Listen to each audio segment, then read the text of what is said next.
In good times and in tough times, as we've just heard, our two peoples have known a deep and abiding friendship. Our partnership and friendship are testimony to the many achievements over many generations, in trade and in business, in sharing intelligence and sharing industriousness, in fighting our enemies and fighting bushfires. Since you've become Prime Minister of Canada, I've admired many of the decisions you've taken that are grounded in economic realism, removing the consumer carbon tax, getting immigration under control and ensuring it's conducive to social cohesion, and a deregulation agenda that supports business and industry. Your speech in Switzerland in January was a much-needed wake-up call for middle powers of the West. You said, Prime Minister Carney said, we're at a turning point. We must indeed stop invoking rules-based international order as though it functions as advertised. I'd go further.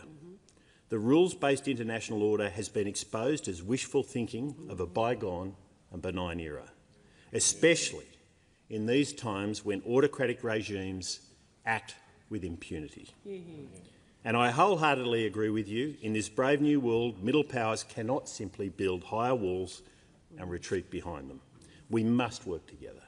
We must act together, closer than ever, on defence, on secure supply chains and sovereign capabilities, on maintaining free trade. As you said, the strength of our values matter and the value of our strength matters. It's that moral clarity that must guide us and protect our way of life. Prime Minister Carney, on behalf of the Coalition and Federal Opposition, it's a privilege and a pleasure to welcome you to the Australian Parliament. And from one old friend to another, it's great to see you, mate.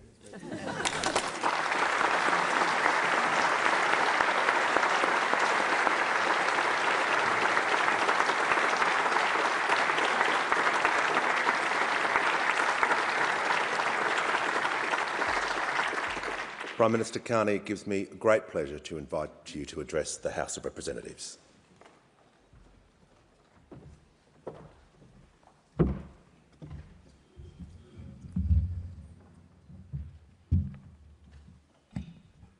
Prime Minister Albanese, thank you, and to Jody for this warm welcome and for this great honour. Leader of the Opposition, Taylor, thank you for reminding me of the importance of beer and competition. And in terms of deflating the palms, I would note, I would recall our meeting with Prime Minister Starmer, our trilateral, at a time of great consequence, where it was around drinks, and Prime Minister Albanese brought 4 of Australia's finest tins, which just happened to bear his name. Mr. Speaker, President, honourable members and senators, distinguished guests, ladies and gentlemen, thank you for this warm welcome to myself, my wife, my colleagues to Australia. Let me also thank the Australian firefighters who are here in this chamber today. They came to my home province of Alberta when we faced record wildfires last summer, as is all too common. But what is also common is that action, that heroism is just as Australian firefighters have done for Canadians over the years. And this is just one of the many testaments to the profound and practical friendship between our two nations. Friends, it is a distinct honour and privilege to address this Parliament, one of the world's great chambers of democracy, and a testament, as both previous speakers indicated, to our shared Commonwealth heritage. Allow me a few words in Canada's other official language.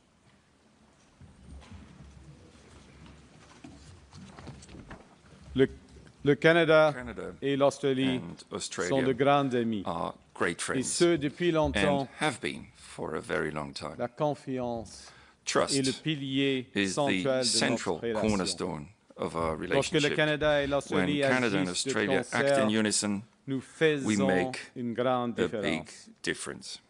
Et en cette période In de these rupture, times of notre rupture, collaboration our est collaboration encore is plus even stratégique. more strategic. Nous pouvons We can chacun renforcer notre each souveraineté reinforce our et ainsi sovereignty, and in doing produire so, des résultats deliver concrets pour nos tangible citoyens et results for citoyennes, our citizens, même all of them, que as pour well as for nos our économies. economies. Mr. Speaker, the last time a Canadian Prime Minister stood here, it was a different era with different challenges.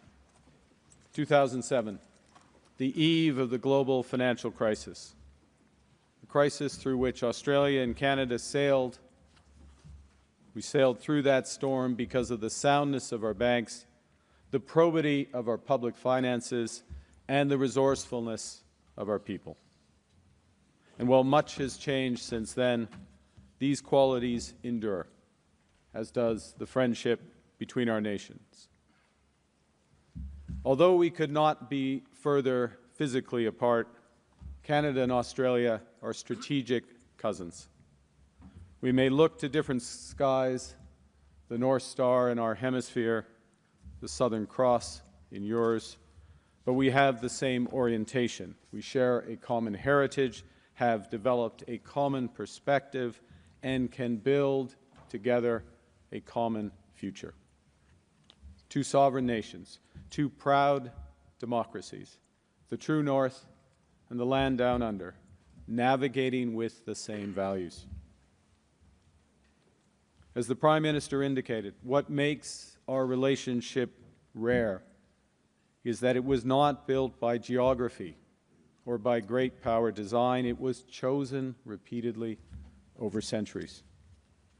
In the mud of Flanders, on the shores of Normandy, in the hills of Korea and the valleys of Kandahar, Canadians and Australians have stood by each other when the hour was darkest and victory most in doubt. And we have done so because we believe that people everywhere deserve to live freely, to govern themselves and determine their own futures, and that these values are worth defending, even at great cost. Together, we helped to build the post-war international system, to draft the UN Charter, and to create a global economic order that brought prosperity to our peoples. We helped write its rules from Basel to Brisbane. We were at the table when the G20 was formed, when the Trans-Pacific Partnership was negotiated, and when the standards governing trade, finance, and security were all set. Yes, that system was imperfect, but it functioned, keeping sea lanes open, resolving disputes, growing trade and investment, and narrowing the gaps between rich and poor across the world. With that global architecture now breaking down from consecutive crises, I've come to Australia at your invitation to reaffirm our alliance and to suggest where it can go next. Because it's my fundamental belief, as a result of optimism I've picked up from people from this great country, that from this rupture we can build something better, more prosperous, more resilient, and more just. It's often observed that we have much in common: the Westminster system, federalism, common law, the Crown. Yet the foundations of our relationship go much deeper. We intuitively understand how each other's systems work, how power is constrained, how our institutions function, and the values that underpin them. This is the product of decades, centuries of parallel development, common inheritance, and continuous exchange between our peoples. It's not something that can be replicated by a treaty or sustained by rhetoric. On this common foundation, we have built civic nations, societies held together not by blood or soil, not by a single faith or culture, but by something more demanding and durable, a shared commitment to live together, to accommodate our differences, and to pursue the common good. Canada's founding insight is that unity does not require uniformity, that we can share a country without conforming to a single identity, that our differences, honestly acknowledged and respectfully navigated, are a source of strength. Australia arrived at the same destination by its own path. Let us remember that Australia was the first nation in the world to give women the right to vote and to stand for Parliament. Your example has inspired the world ever since. And that act of democratic extension, choosing to widen the circle rather than guard its edges, is the fundamental instinct that drives our common civic nationalism. Our two nations were built by risk-takers, by voyageurs, by drovers, adventurers, people whose families left everything behind to start again. They crossed oceans with uncertain prospects to bet on themselves and bet on each other.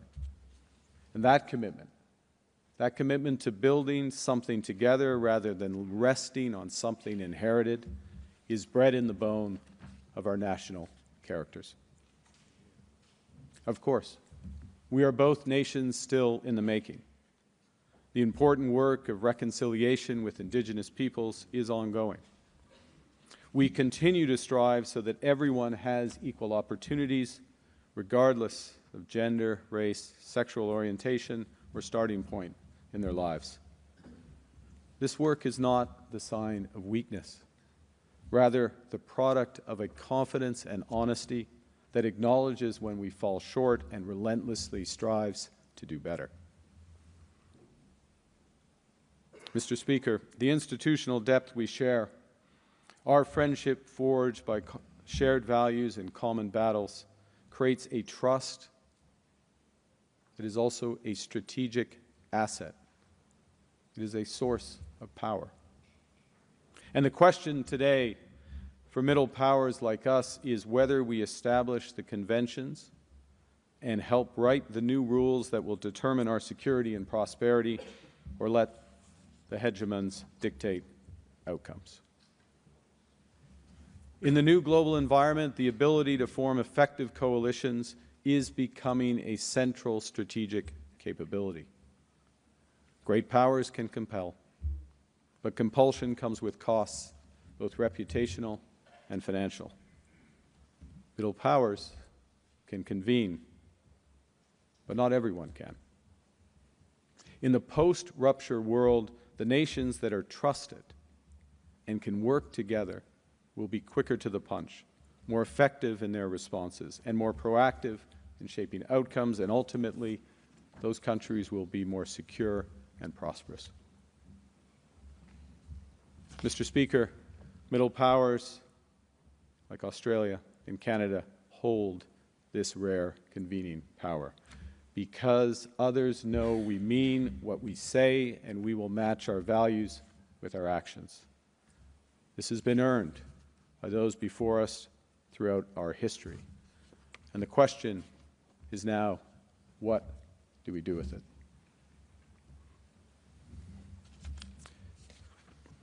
Canada is choosing to create a dense web of connections to build our resilience. We've adopted a new framework for engaging the world, variable geometry, creating different coalitions for different issues based on common values and interests for those issues. This is not a retreat from multilateralism, it is its evolution.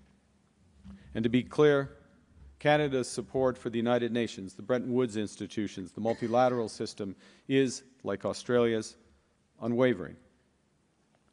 But while we are committed to reforms of these institutions in order to better reflect today's world, we need coalitions now to address immediate challenges.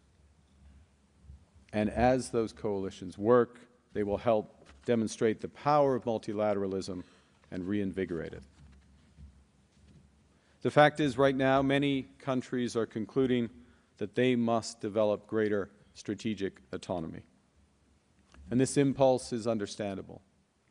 When the rules no longer protect you, you must defend yourself. A country that can't feed itself, fuel itself, or defend itself has few options.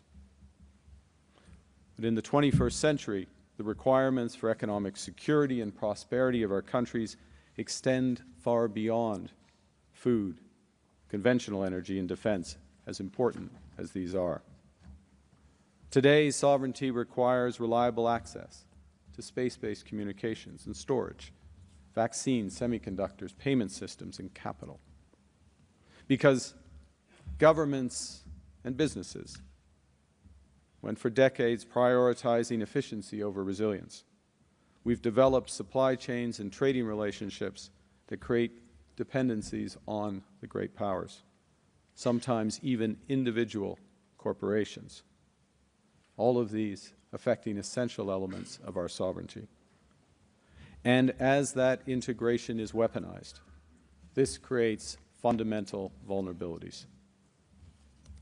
In response, Canada's strategic imperative is to build sovereign capabilities in these critical sectors, at home and in coalition with trusted, reliable partners like Australia, to ensure that integration is never again the source of our subordination. And let me, in the spirit of the Leader of the Opposition, move from the theoretical to the practical.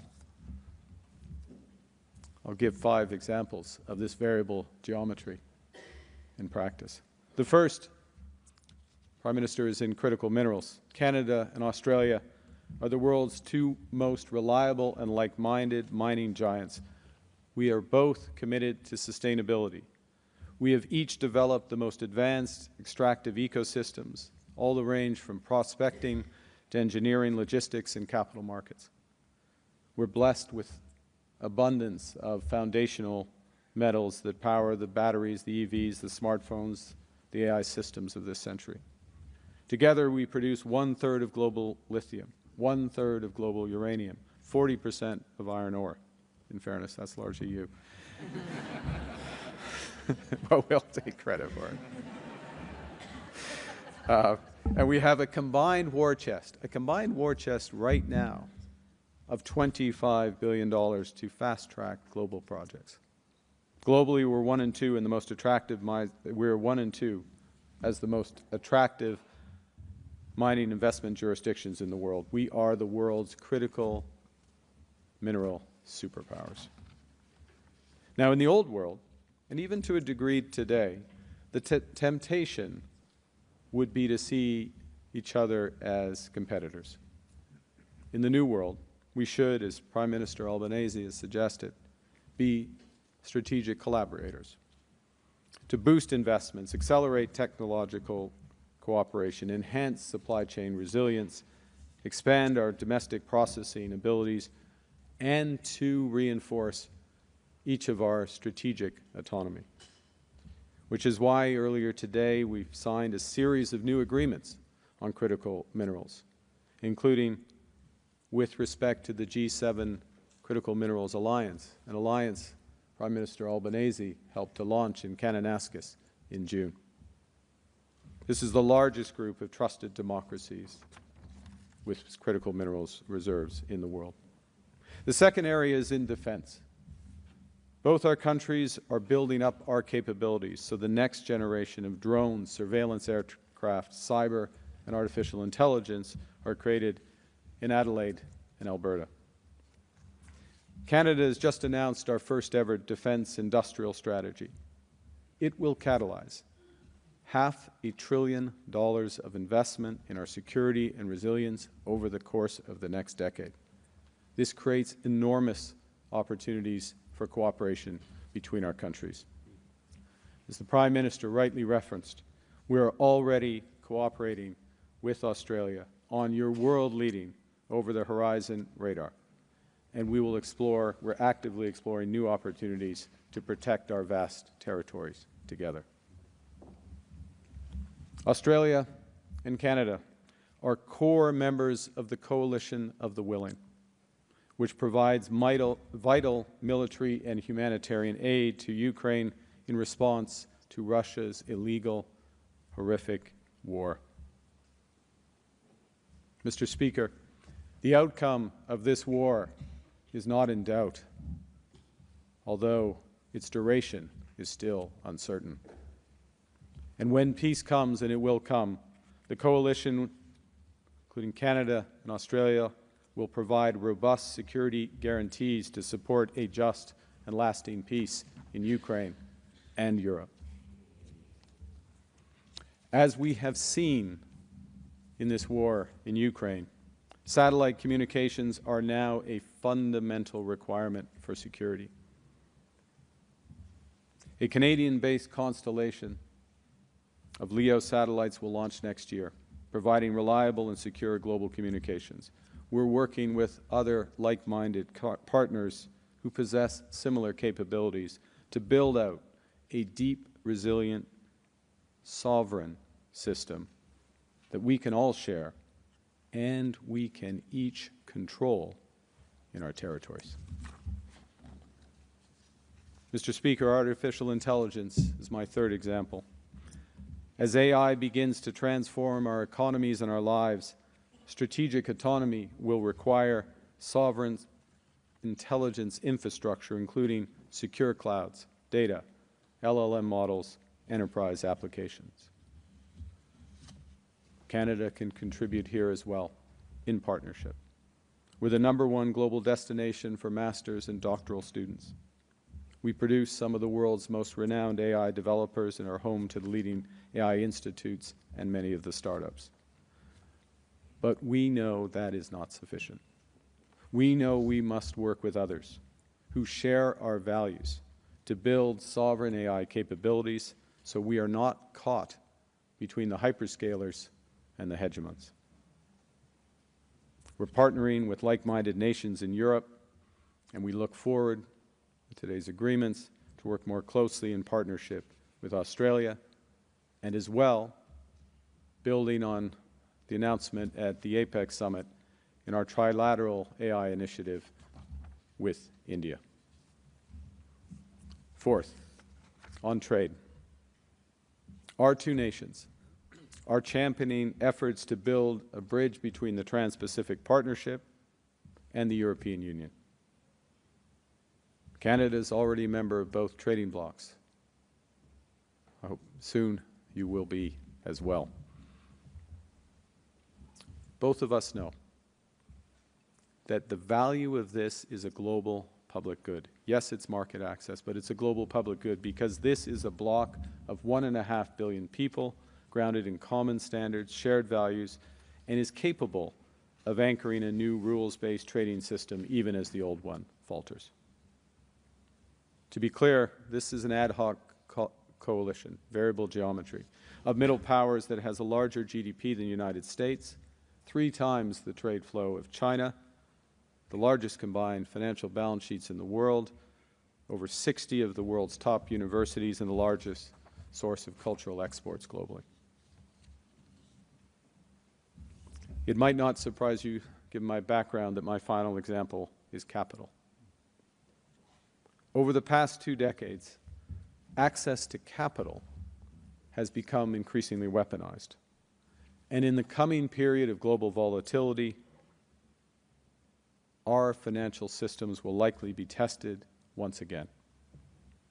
Canada and Australia retain the advantages of sound banking systems, the most sophisticated and reliable financial infrastructure. We have the ability that others might think they have but don't. We have the ability to sustain openness to cross-border capital flows. Our pension funds and your supers constitute one of the largest pools, soon to be the largest pools of capital in the world, at present nearly $7 trillion under management.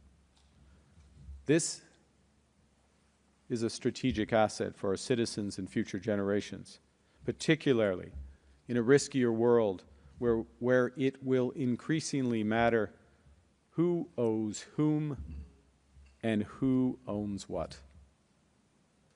The fact is, we are currently underinvested in each other's economies, and it's high time to modernize our bilateral tax and investment treaty, and I welcome today's agreement to do exactly that. Mr. Speaker, the connections, these new connections between Australia and Canada are greater than the sum of their parts. This is an alliance reaffirmed, a friendship strengthened, and a partnership to build greater prosperity and security in the Indo-Pacific and beyond. The fact is, Australia and Canada have never waited for others to write our futures. We've written it ourselves through a century of choices, standing together in the darkest hours, building the post-war order with optimism and purpose, and now helping to create what comes next. Yes, the world will always be driven by great powers, but it can also be shaped by middle powers that trust each other and act with speed and purpose. Australia and Canada have demonstrated that trust again this week. Every agreement signed, every coalition deepened, every commitment made is variable geometry in practice. And we do so because we both understand the scale of the task ahead and because we have traveled together on this road before. Canada could not have a better partner than Australia. And as one of my predecessors, Prime Minister Pierre Trudeau, said in the 70s, Australia is a self-possessed and confident nation that believes in the future of mankind. Two nations under different skies with the same orientation, a friendship built over a century that is ready to build the century that awaits. Thank you very much for this honor.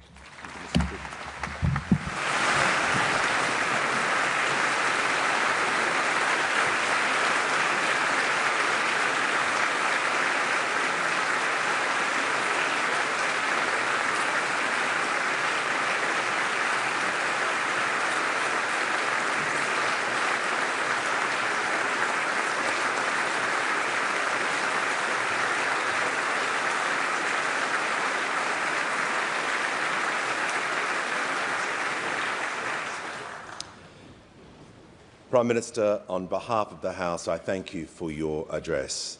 I wish you and Madam Fox Carney a successful and enjoyable stay in Australia. I thank the President of the Senate and Senators for their attendance, and now I invite the Prime Minister to escort our guests from the chamber.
Members will take their seats while the Prime Minister is escorted out. If members can take and senators can just resume their seats quickly while the Prime Ministers depart the chamber.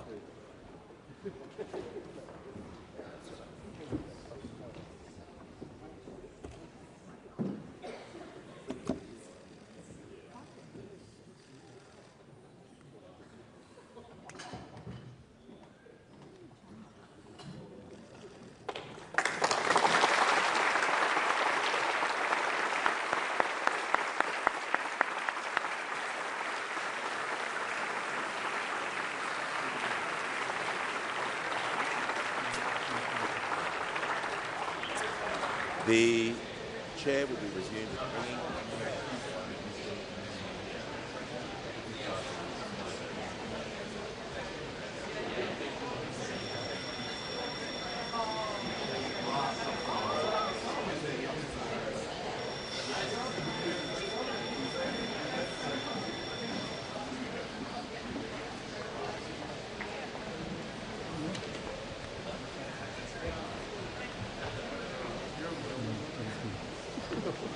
Good night.